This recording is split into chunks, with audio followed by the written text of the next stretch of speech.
So ayan mga Beshiwakness kong tunay, Rosie lang sa kalam. You know what, putol tong throttle ko.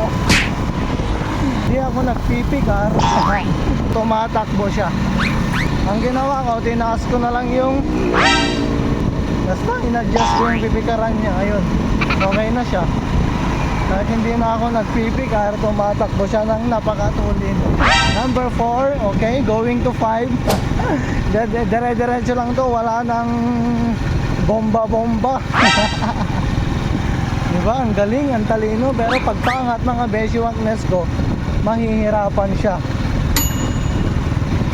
Diba, ang galing, tingnan nyo naman to. Sira, oh. Paikot. Sira siya. Ay, nahulog pa yung ano niya. Babalikan ko na lang mamaya. So ayan, ang ganda. Walang pikar-pikar, pero tumatakbo siya. Malilate na ako sa work nito.